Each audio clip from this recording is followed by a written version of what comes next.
Hello, ladies and gentlemen, I am the Grand Cat, and today we have the brand new starter deck Utas Very cool. in English. Whoa, 6 starter decks per box, here it is. And those are the Uta sleeves that you can get as well, also official. Very nice.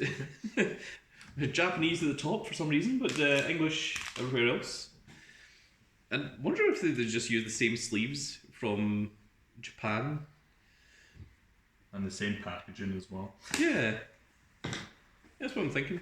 Okay, let's get this opened. And here we have the brand new Uta decks. They are, of course, massive, like the rest of the English ones. Do you know that in Japan there's two versions of the decks that you can get? You can get the smaller ones and you can get the larger ones. And they've got different prices. So, yeah. And they're just the same deck. Yeah, exactly the same cards as in them, it's just different packaging. Confused me to no end because, as far as I'm aware in English, we only have the larger ones. I'm not aware of any smaller ones. So Only the Super Free Release were the small yeah, size. the Super Free Release ones were small. So let's take a look. Here is the Uta deck. It is starter deck 11, and it has 15 cards in total, 8 commons, 2 uncommons, 2 rares, 2 super rares, and 1 leader. Ready to play, 50 card deck, 1 leader card. Oh, it says leader card, and then it says 1 Dawn card, and I was like, 1 Dawn? And it comes with 1 play sheet, not play mat, play sheet. Oh, no. It's different. It's a different thing. So let's No, the stickers, the sellotapes on the side. The stickers are on the side. I mean, I guess they're stickers. They're just see-through stickers. Also known as sellotape to anyone that's sane. I will never get it in my head that sellotape's just see-through stickers now. that's stuck with you. It's not.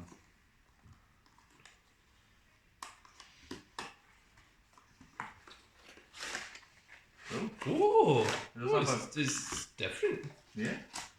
Does that have a see-through plastic? It's now just Yeah, now it's this is kind of cool actually. that looks nice on it. Yeah, it's weird. Interesting. It's such a unique shape. Let's take a look at the look at that trash. That is the very first thing that you see. Trash. The trash. So there you go. There it is, your basic little playmat, and there is all the instructions and everything on how to play the game. It's very nice for new players that want to get into the game. I do appreciate when there's a decent starter deck that people aren't just forced to rely on, getting into the game and fully collecting it before they actually get a proper chance to play it. Yeah. So I'm just gonna go here. Good. So let's take a look. So we have our shiny leader that we can see. There's Uta. So shiny. Uta, So green. very green. In fact, it is pure green, and it has 5 life, which is That's rough. yeah, it's rare these days. Most people go for the dual colours, but this actually does not too shabby in events. So there's our Uta leader. It is Dawn 1 when attacking. Once per turn, you may reveal 1 card from the top of your deck and add up to 1 film type card from to your hand. Then place the rest at the bottom of your deck. So essentially, if you're playing only film cards every single turn, that's just going to draw your card. You get 2 of your film Uta. So this is the brand new card. This is the 3-drop 4k power. It's 1k counter. It's a blocker. And at the end of your turn, you may trash 1 event from your hand to set up to 1 of your film type characters as active, which includes herself. Very strong. You only get 2 of those. So if you want the playset, you can buy 2 of the trial decks. Then we have 2 of the foil of New Genesis, which is, this is a very, very cool card. New Genesis. They just look pretty nice on this. Yeah, I'm surprised that I didn't realise this would be shiny. But it's 1 cost in main if your leader is Uta, play the top 3 cards of your deck, reveal up to 1 film type other than New Genesis, which is itself, and add it to your hand. Then place the rest in the bottom of your deck in any order, and set up to 1 of your Dawn as active. So it's actually free. It's completely free. Yeah, you need an active Dawn to play it, first of all. Yeah. But, it, it, But, it restands the Dawn that you play, which is incredible. Then we're into the actual cards. So you get 4 Brook. Now, Brook is the film card. He was originally from set 2, and he's 4 drop 5k, 1k counter, and on play you may play a Straw Hat or a film card from your hand that has a cost of 3 or less. That is right. And we have. Yeah, because these used to be rares. Luffy and Brook were both rares. Luffy is a 7 drop, 7k, no counter, but he's a blocker, and on play you may play up to 1 Straw Hat or Film card with a size of 4 or less, which allows you to combo into your Brook. So you can play your Luffy, then immediately play Brook, and then play a 3 drop. And your 3 drop is probably going to be the Usopp, which is a 3 drop with 1k counter and 5k power, but no effect. So those are the Usopps. Of course, these are all the artworks from the Film Red deck, or from the Film Red movie, sorry. Then you have your Jinbei, which I am not playing in my version.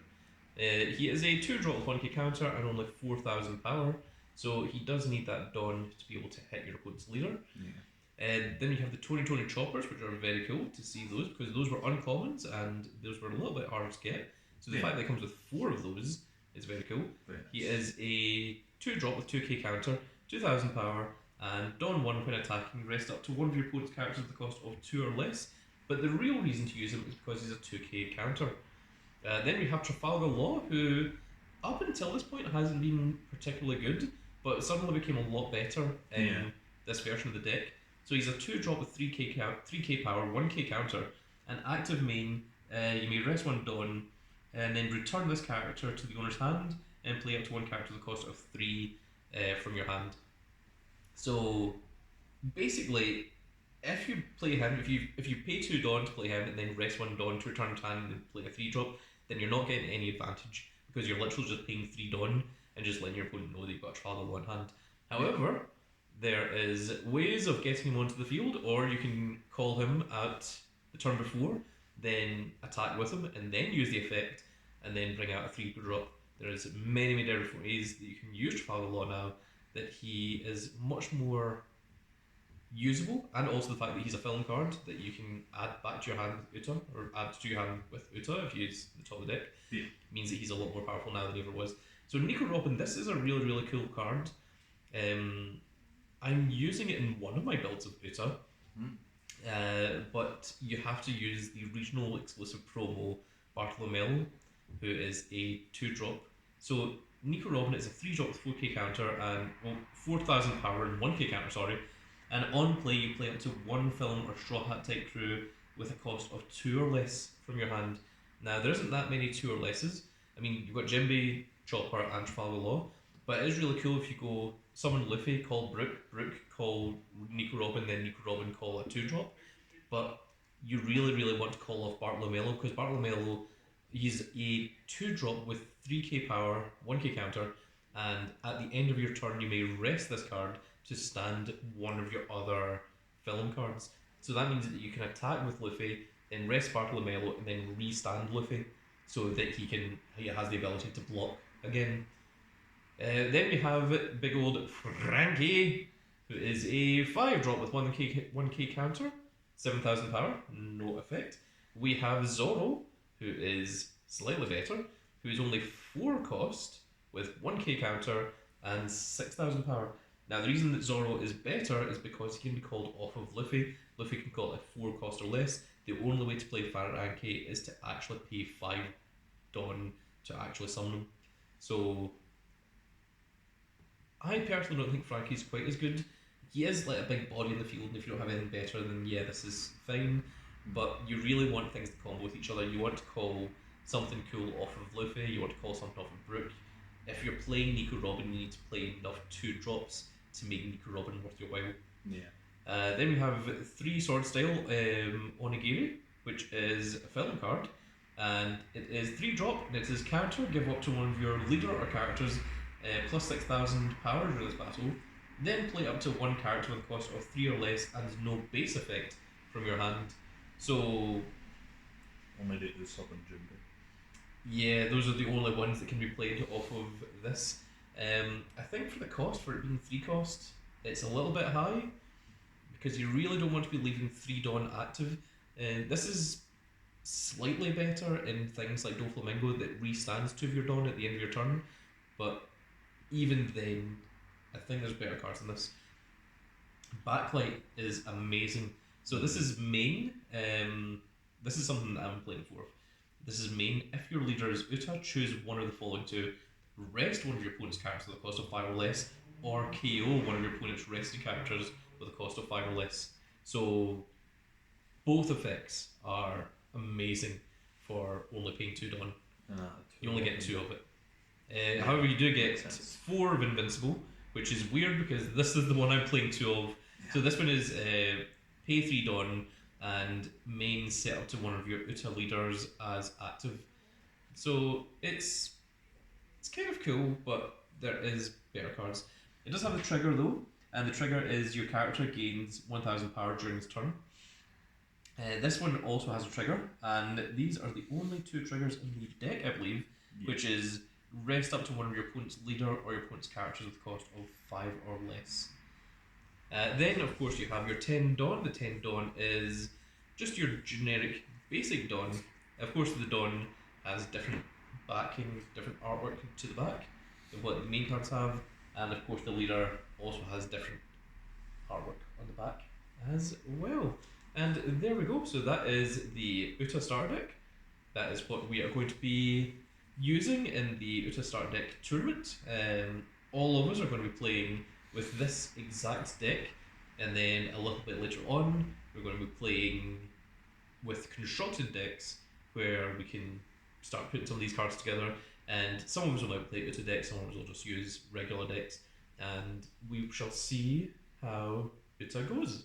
So, I really hope that you all enjoyed, and if you did enjoy that, please give me a like, share, and subscribe. And if you are subscribed, make sure you click that notification icon so you can see when this tournament goes up. And if you are a fan of Uta, you might want to see when we do the Uta WCF figure and the very special, very rare Uta Knight WCF figure.